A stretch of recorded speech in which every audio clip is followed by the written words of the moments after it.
Cuando tengan, pueden hacer silencio, pues no nos va a dar tiempo para ver los dos ejercicios. Cuando tengan, si tienen dudas con los problemas, vengan a la clase de consulta también. Yo cambió el horario, pasó a los días jueves a las 11 horas. ¿No están en clase a esa hora? Jueves a las 11. Está avisado en la carpeta que tienen abajo. Bueno, ya estuvieron viendo la teoría de estos acoplamientos, o sea que entra dentro de una clasificación de los elementos de máquinas que se llaman acoplamientos temporarios. ¿En qué se diferencian con los acoplamientos permanentes? Digamos, todo lo que vemos acá son acoplamientos mecánicos cuya orden, por decirlo de una forma, cuya orden para que el acoplamiento se produzca o no, se la da una persona, un operario o un usuario. Tales así que tienen, como ya vieron, frenos de varios tipos y embragues. Hay toda una variedad, como ya han visto más temprano. Ejercitación vamos a ver de una parte nada más, vamos a ver, o sea, pues si no después las prácticas se hacen muy extensas. Tenemos primero, el primer ejercicio es un embrague de disco, de un solo disco. Pero vamos a ver que cuando también existen los embragues multidiscos, ¿qué ventaja tenía con tener, o sea, es decir, si este embrague que tiene este solo disco, si tuviera 2 o 3 o 5 discos más, obviamente que debería tener discos metálicos intermedios. ¿Qué ventaja tenía? ¿Lo vieron eso hace un rato?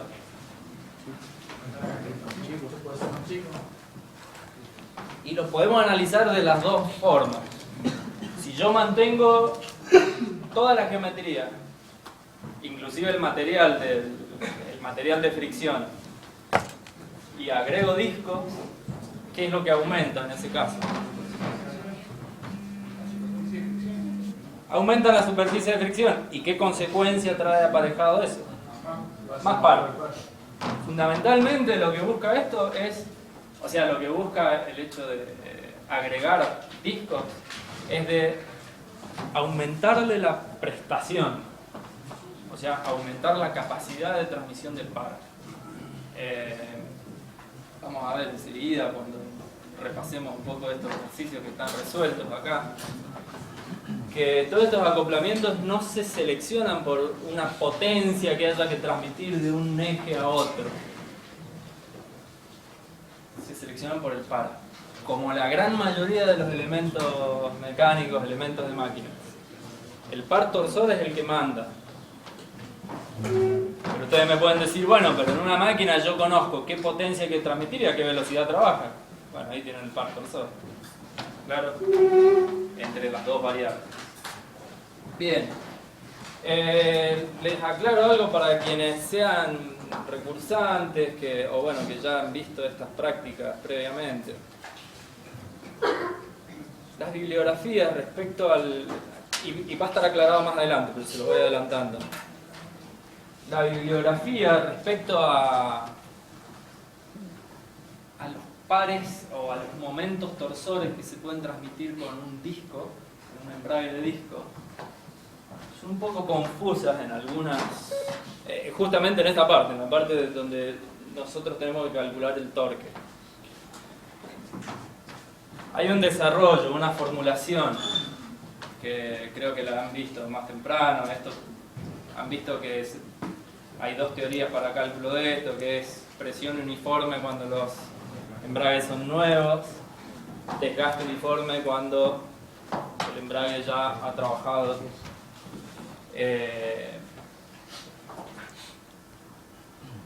Y donde se produce la confusión justamente es, o sea, la falta de claridad más que confusión. Es que esa formulación nos está dando como resultado el torque o momento torsor que te puede transmitir una superficie de fricción. Las bibliografías le llaman el par de superficies en fricción. Bueno, este es el disco, el que está de color negro, ¿se ve claro? Bueno, esta imagen es de Chile. Un par de superficies en fricción es la de este lado, el plato presor contra el disco. Pero resulta que de este otro lado también hay otra superficie de fricción que pertenece al disco, juntamente con ¿qué parte? ¿Cómo se llamaba esto? El volante. Entonces, cuando veamos enseguida que llegamos al cálculo del torque, que lo va a pedir acá,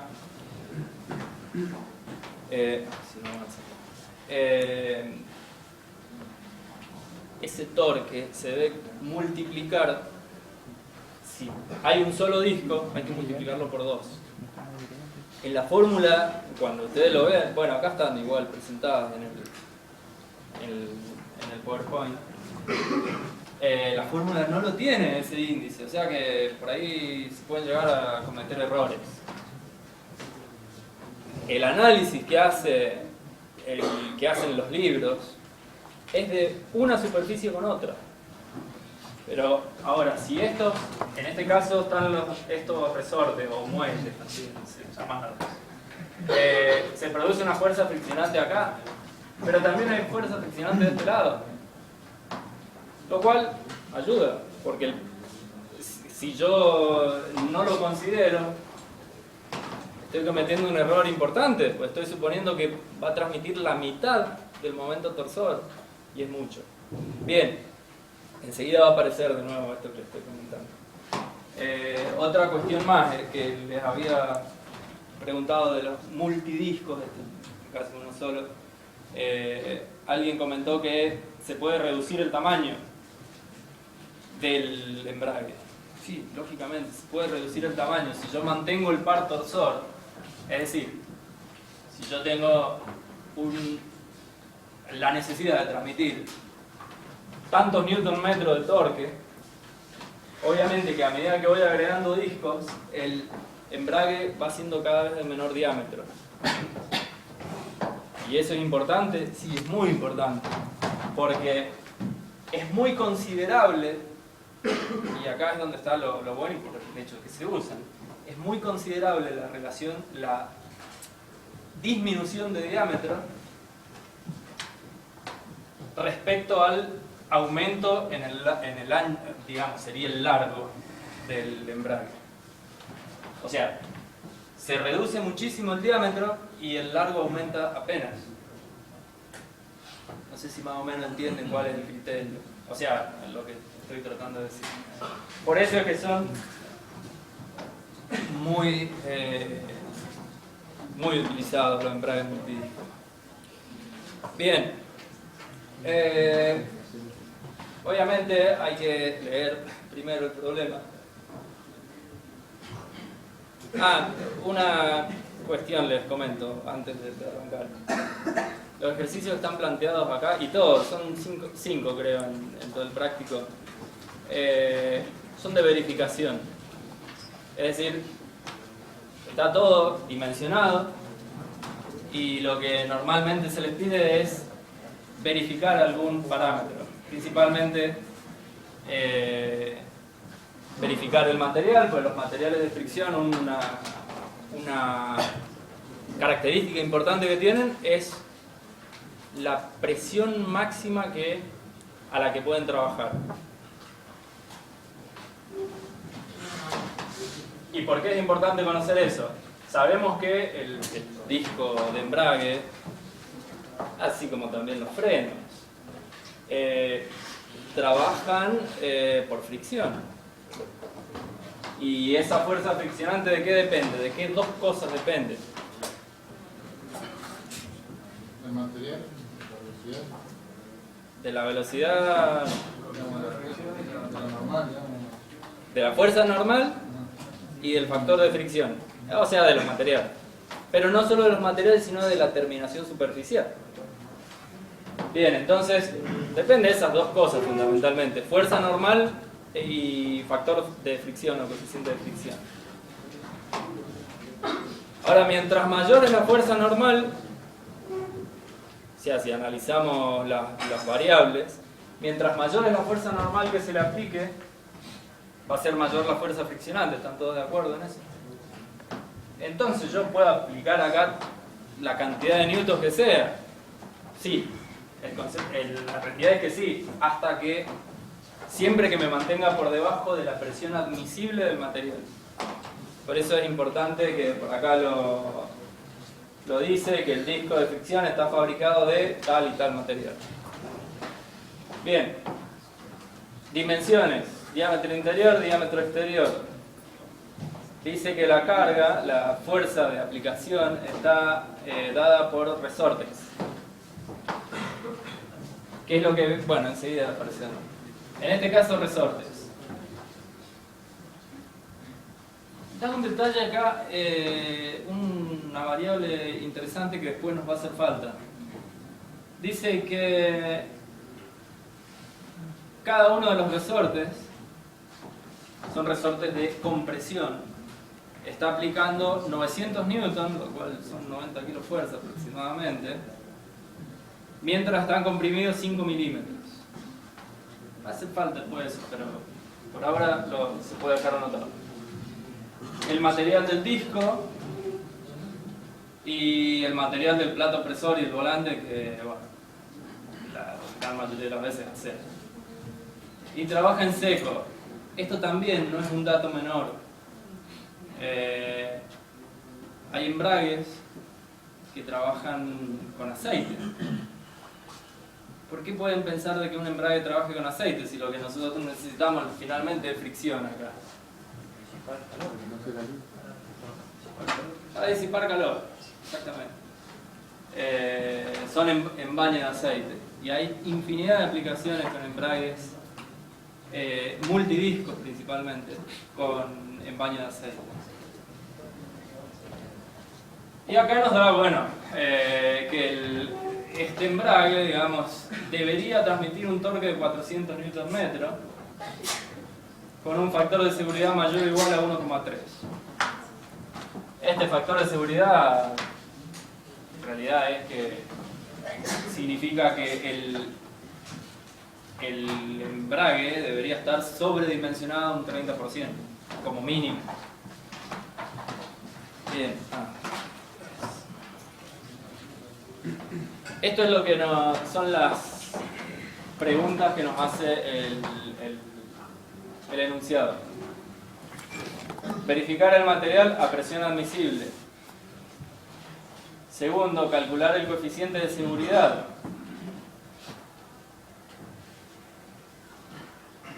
Tercero, ¿cuál sería el coeficiente de seguridad después de un tiempo de funcionamiento?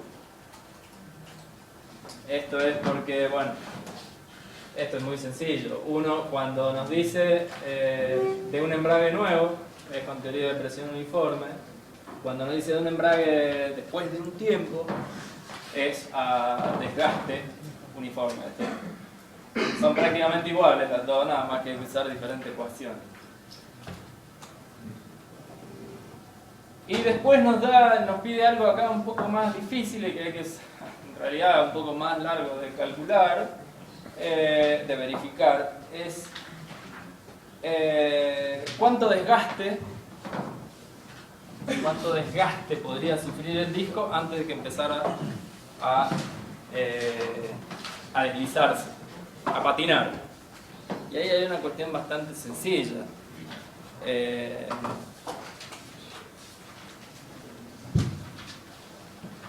Si nos dice que el máximo par de torsión es 400 Nm, el disco va a empezar a... O sea, se produciría el patinamiento, el deslizamiento, cuando esta fuerza empezar a disminuir. O sea, si empieza a disminuir la fuerza de aplicación, empieza a disminuir la capacidad de transmisión de torque. ¿Y por qué puede disminuir la fuerza la fuerza de aplicación? Se desgasta el disco, estos resortes se empiezan a relajar, en pocas palabras. Son resortes de compresión, entonces bueno, lo vamos a ver enseguida. Cuando empiezan a relajarse, o sea, que se empiezan a estirar, empieza a perder fuerza.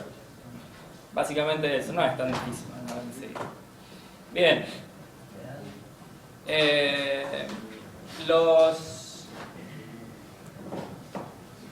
discos de embrague que usan casi todos los vehículos no tienen ya estos resortes así. Este diseño es relativamente antiguo, con muelles o resortes helicoidales. Los discos de embrague son de esta forma, son con un resorte que se denomina diafragma, con esa forma.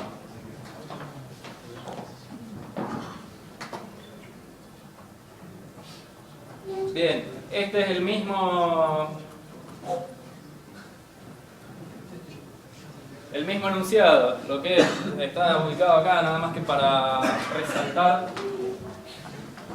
y lo que ustedes deberían ir haciendo después cuando hagan otros ejercicios es dejar anotadas todas las variables que van a ser importantes para hacer la verificación.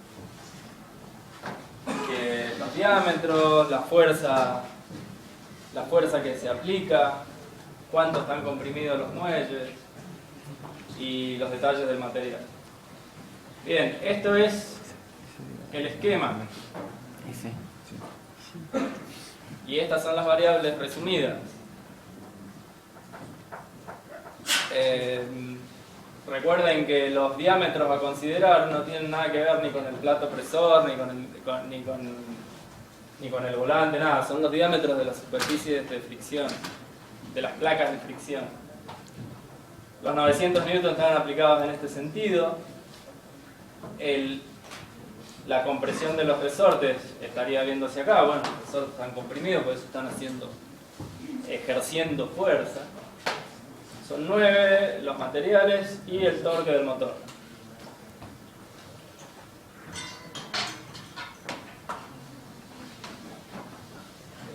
Vamos a ir resolviendo en el orden que estaba. Lo primero que decía era verificar la presión. ¿Qué es verificar la presión? Es ver si con esos... Vamos una hacia atrás. Es verificar que con estos 900 newton en cada uno de los resortes no se exceda la presión admisible del material. Eso es el primer paso. Esta tabla de materiales es la que tienen en el libro, en Shigley, tabla 16.5, donde nos dice respecto a asbesto moldeado sobre acero o fundición.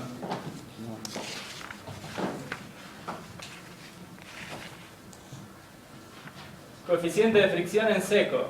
Fíjense que da un intervalo de coeficiente de fricción y bastante generoso, digamos, el intervalo. Entonces, una sugerencia con estos valores es usar un valor promedio. Así después podemos comparar a ver si después al resto les da lo mismo, en fin. Y la presión máxima, bueno, fíjense que es más alejado todavía, un intervalo enorme, entre 350 y 1000 kilopascales, lo cual es un montón. Pero bueno, como la presión máxima, acá ya podría utilizar el mínimo, ahí ya lo vemos más adelante. De todas formas, la presión es para verificar, pero el coeficiente de fricción sí lo vamos a necesitar. Bien.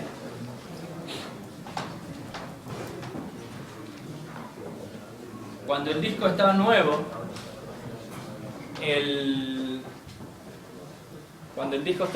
se aplica teoría de presión uniforme. La verificación de expresión uniforme en esta... Perdón, no es que sea la verificación. Tienen estas ecuaciones, les voy mostrando de dónde van apareciendo. Estas son las páginas de las hojas del libro, donde el libro nos muestra para cada teoría de expresión uniforme y desgaste uniforme, muestra 3 fórmulas principales para cada teoría. Primero, la fuerza de aplicación, con una presión determinada y con diámetros ya dimensionados. Y después hay 2 fórmulas de par torsor. Una de ellas dependiendo de la presión y la otra de ellas dependiendo de la fuerza. Pero obviamente tiene que resultar en lo mismo. ¿Cómo sabemos cuándo aplicamos una y otra? Y según los datos que conozcamos.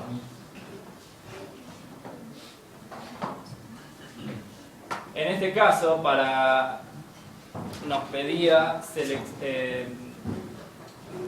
verificar la presión. Conocemos la fuerza de aplicación y conocemos los diámetros. Entonces esta es la fórmula.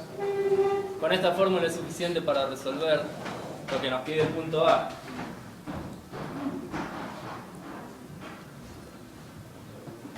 Evidentemente que hay que despejar la presión.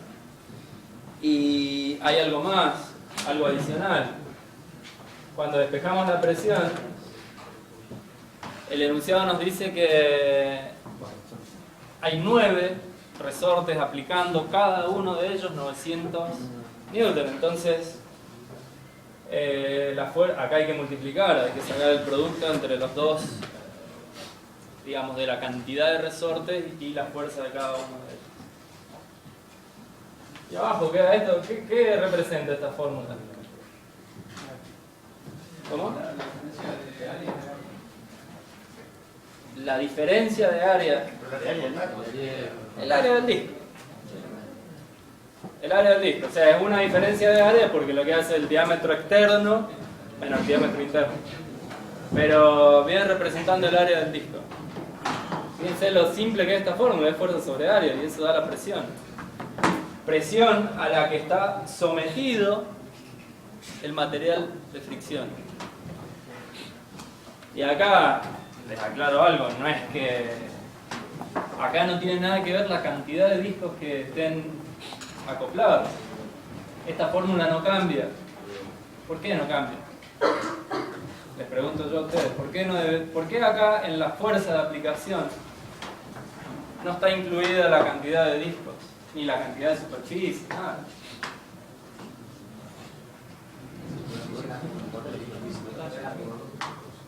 Es la misma que...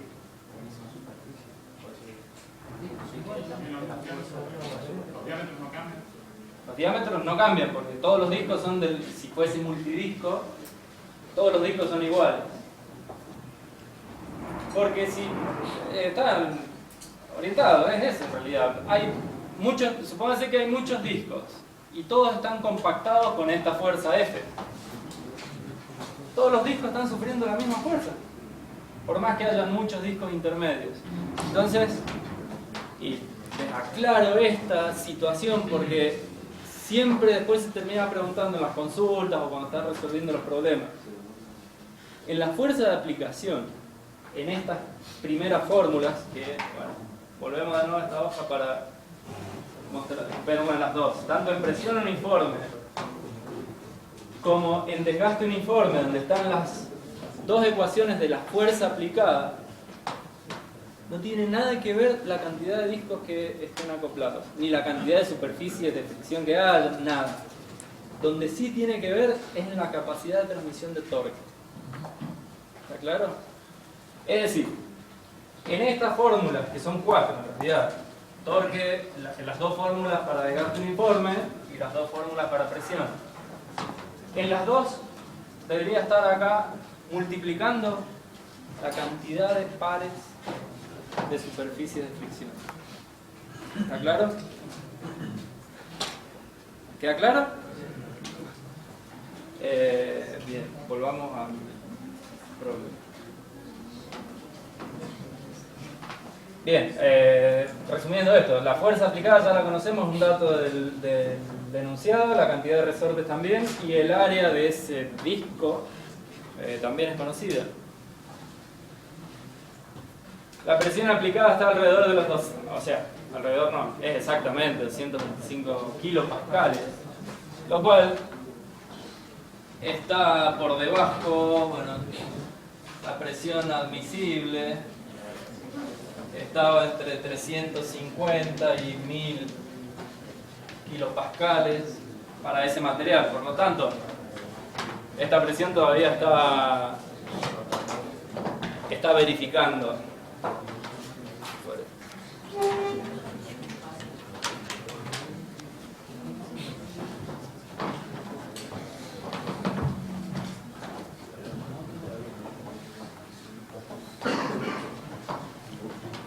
Pero, ¿qué hubiese pasado si esa presión era excesiva? O sea, si excedía al valor admisible. Bueno, o sea, ¿qué alternativas tenemos? Buscar un material que tenga más presión admisible, aumentar la superficie del disco, podría ser otra, se aumenta el área, disminuye la presión, reducir la fuerza en la aplicación. Sí, pero capaz que no alcanzaría después para transmitir el torque buscado, igual que reducir la cantidad de resortes. Bueno, serían algunas acciones si no verificara el material.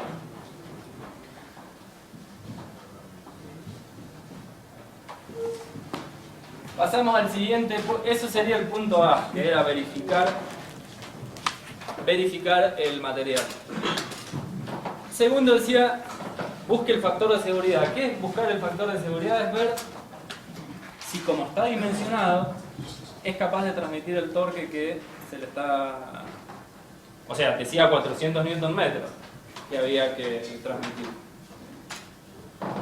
Bueno, y volvemos de nuevo a las fórmulas de torque. Primero para presión uniforme, que es cuando el torque está nuevo. Acá se nos he dejado aclarado también que la fórmula es para un par de superficie en fricción, un par de superficies en contacto.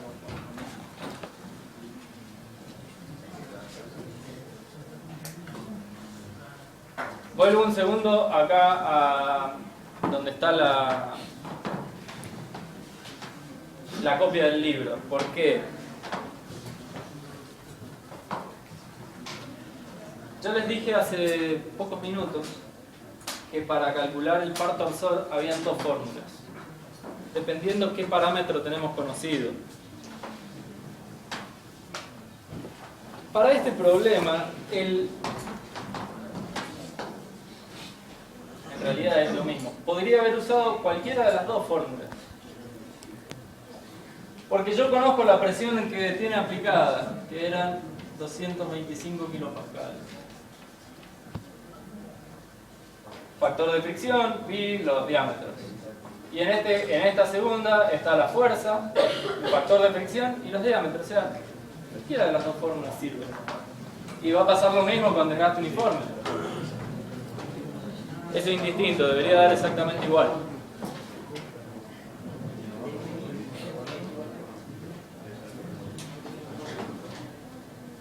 Cuando tengan alguna duda, pregunten.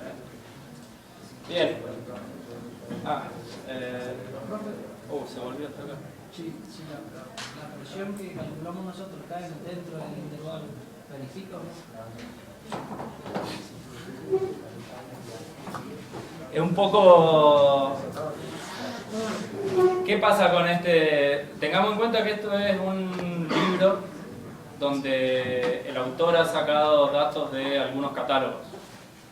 Entonces ha puesto que el asbesto moldeado soporta entre 350 y 1000 kilopascales. Yo, para hacer una verificación concreta, debería tener el valor real, el valor exacto. O sea, ¿qué máximo admisible tiene? ¿Se entiende? El libro es bastante general en esa parte. Ahí tendría que ir el catálogo del fabricante directamente. Del fabricante del asbesto. Claro. O del material de fricción. ¿Sí? Ahí sería considerable, razonable considerar un mínimo, digamos. Sí, sería, así yo me quedaría tranquilo, decir, bueno, encima estoy por debajo del mínimo del peor asbesto que hay. Entonces, bueno, entonces supuestamente verifica. Ahora, si está dentro del intervalo, un poco. Bueno.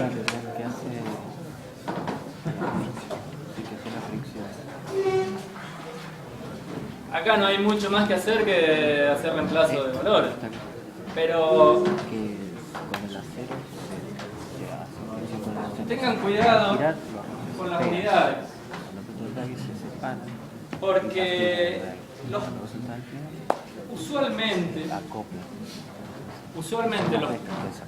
los pares torsores o momentos torsores a transmitir, un eje, otro, etc., en lo que es maquinaria, se suelen dar en Newton metro. Pero todas las unidades de longitud, o sea, los diámetros, se usan en milímetros. Entonces, o pasan estos milímetros, a metros, lo cual les va a convenir, así ya les queda en pascales, y después lo dividen por mil.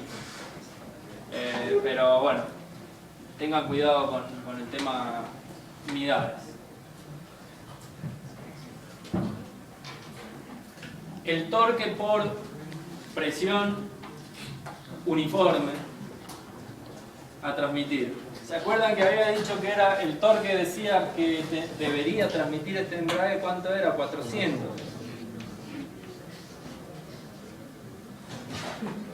Y si leemos esto, ¿qué podemos decir? ¿Que estamos en problema?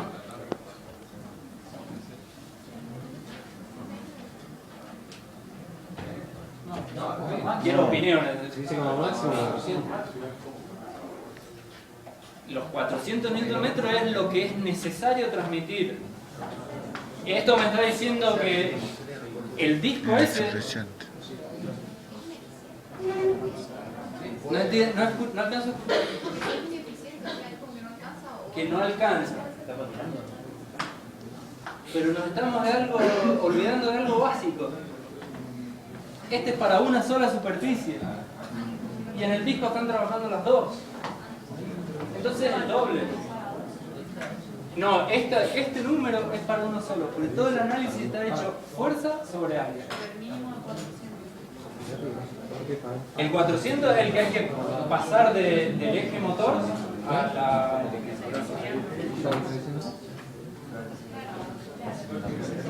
Traten de visualizar lo siguiente. Este 400 es el necesario, podríamos decir el torque de diseño. ¿Sí? O sea, hay un motor que tiene que pasar 400 Nm a una máquina. Este no le hago nada. Esto es lo requerido. Lo que me está preguntando el problema es, lo que me está diciendo el problema es verifique si alcanza para eso. Entonces yo lo dejo claro, porque este es el torque que puede transmitir una de las dos superficies que tiene el disco. Es que se debe multiplicarlo por 2, nada más. ¿Está bien? Esto, les comento algo más. Esto del número de superficie, de fricción y todo, siempre, bueno, durante algún tiempo, por lo confuso que es Shigley, asumimos que la fórmula, esta ecuación, calculada para el disco, o sea, para las dos superficies. Después, investigando, hay bibliografía, este libro está indicado, Faires, está señalado en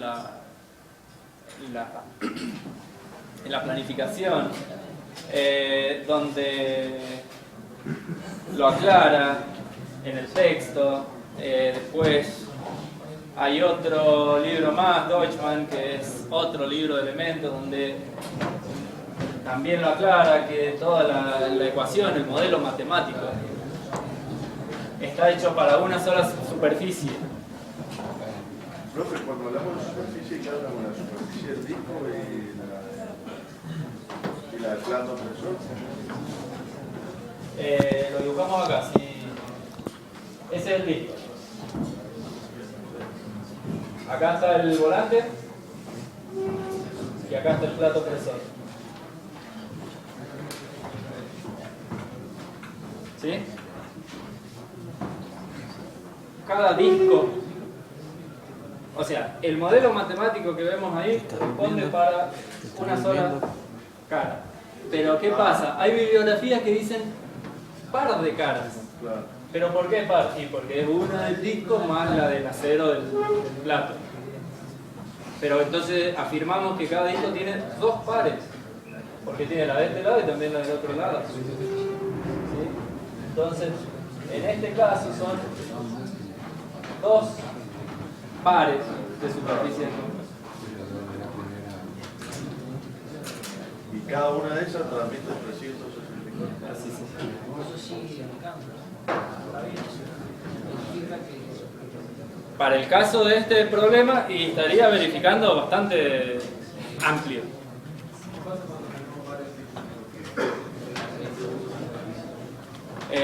Cuando tenemos varios discos. Lo dibujo acá de este lado que me va a quedar. Bueno, era para no borrar ahí.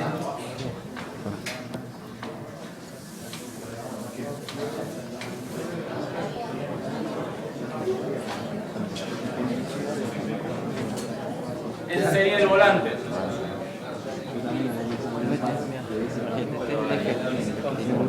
Un disco acá acoplado, un disco de fricción acoplado al eje. Un disco que viene reemplazando al plato opresor, pero acoplado a la campana, al volante. Lo vamos a dibujar así separado para diferenciarlo bien. Al lado hay otro disco igual a este, acoplado. O sea, cuando digo acoplado es que es solidario al eje. Y acá puede haber otro disco más a la campana, y así sucesivamente. Supongamos que hay dos discos nada más, dos discos de fricción, y la fuerza está aplicada acá. ¿Cuántos pares de caras tiene este sistema? 4 pares. No tengo tiza de color, pero bueno. O sea, habría ese par, ese y ese.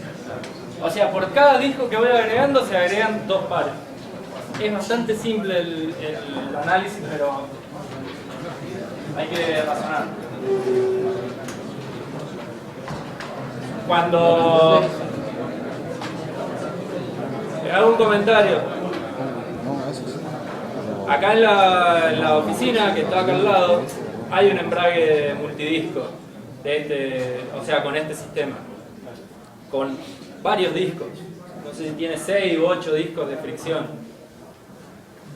Estamos muy lejos acá y son muchos para verlo, entonces acérquense en cualquier momento, estemos en consulta, porque hay que desarmarlo y se desarma, después hay que encastrar todo de nuevo. O sea, acérquense a consulta y lo ven ahí si es que no lo han visto.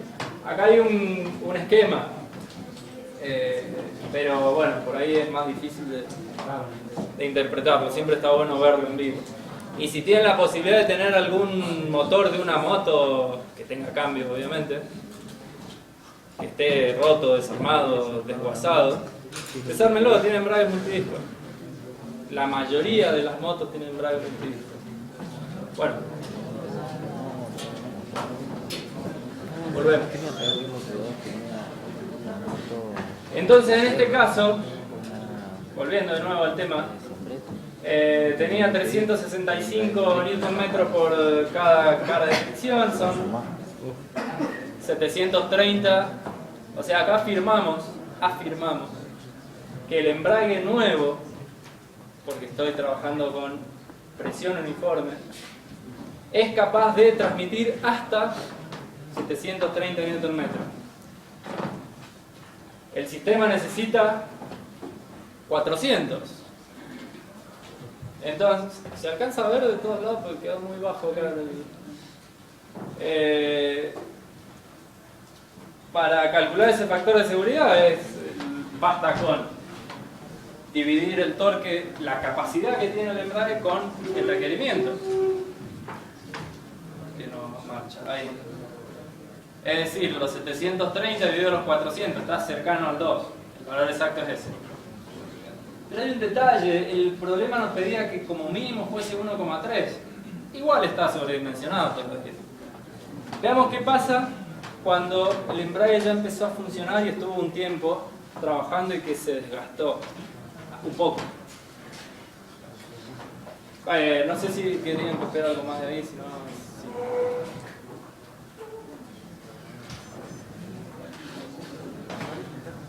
Está aclarado acá, que es el torque total el que tiene que comparar, o sea, el de las dos caras, o sea, es decir, del embrague en su conjunto.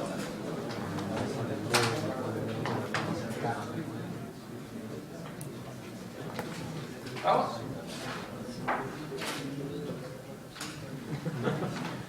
Teoría de desgaste, esto es más fácil todavía, son fórmulas muy cortas. Teoría de desgaste, o podemos usar esta ecuación o podemos usar esa otra, porque conozco todos los valores que están en las dos ecuaciones. Obviamente que me inclino para usar la que es más sencilla. La fuerza total, de nuevo, fuerza de cada resorte por la cantidad. Ahí están los valores. Fíjense la diferencia que hay, es mínima. Es decir, tengan en cuenta algo, un detalle importantísimo. No estamos considerando que haya disminuido la fuerza. Sin embargo, yo les dije, esto es cuando ya se desgastó un poquito. Pero no se desgastó nada. O sea que estamos tomando la hipótesis de que los resortes están haciendo 900 newton todavía. Enseguida vamos a hacer una variante. O sea, está hecho una variante acá en la presentación. Y de nuevo estamos en la misma. Multiplicado por 2. Si antes teníamos también 720, iba a estar cerca de 1,8 de nuevo. O sea, lo que significa que todavía está... O sea, bajo cualquiera de los dos análisis, alcanza y sobra. Porque nos pedía un mínimo de 1,3. Vamos a anotarlo acá. El requerido era 1,3. Bien. Ahora, yo puedo afirmar que está sobredimensionado, ¿o no? En algo. Fíjense, todas las variables que hay que están influyendo acá. ¿Qué podría hacer para optimizar? Reducir el número de resortes puede ser una. ¿Qué más? Y hacerlo más pequeño, sí, disminuir los diámetros. Variando cualquiera de esos parámetros yo puedo acercarme a un óptimo. Porque tampoco es cuestión de fabricar en exceso. Porque va a haber otro que va a fabricar más ajustado y va a vender el otro y no voy a vender yo.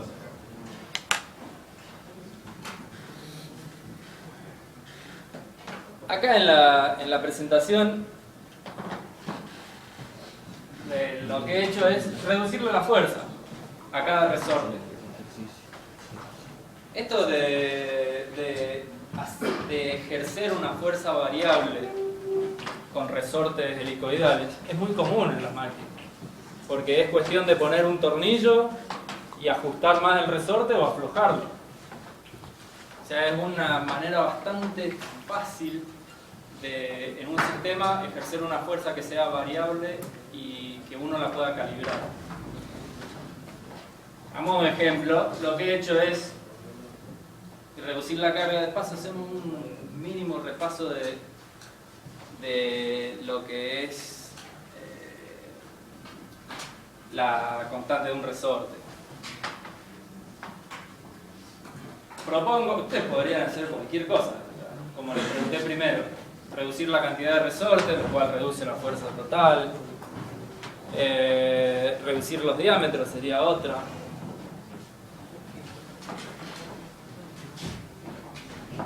sea, podrían hacer cualquier modificación en el problema para acercarse a un óptimo. Si quisieran, si no, podrían terminar el ejercicio ahí y decir, el embrague verifica, y le sobra. Bien.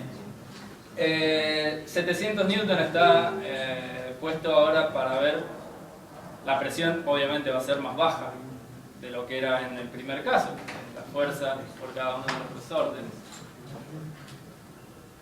Y de nuevo, acá esto lo vamos pasando más o menos rápido, son las mismas fórmulas que estaban recién, pero con las fuerzas, en vez de, antes decía F, ahora está como F1, porque es como un segundo caso, donde esa F1 es 700.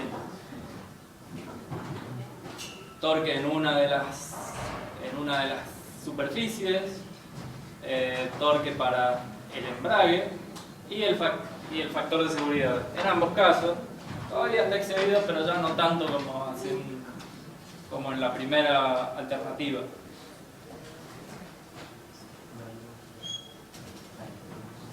Ahora, desde un criterio simple, cuando yo les pregunté qué harían para ajustar esto, miraron acá y dijeron, bueno,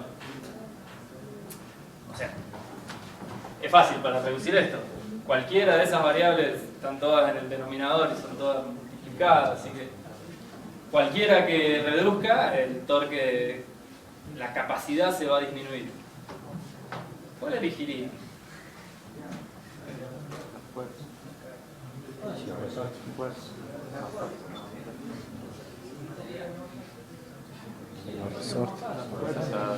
Sí, no voy a lo que sea más fácil, digamos, lo que sea más... Sí, más rentable, pongámoslo, más óptimo desde el punto de vista de...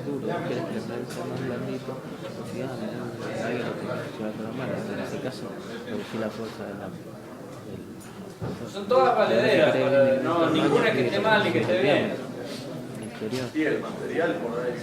Pero desde el punto de vista, recuerden que la gente cuando... Y más esto se trata de un automóvil, entonces es una máquina que es móvil.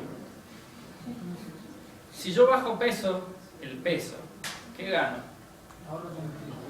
Principalmente. Ese es el de largo plazo.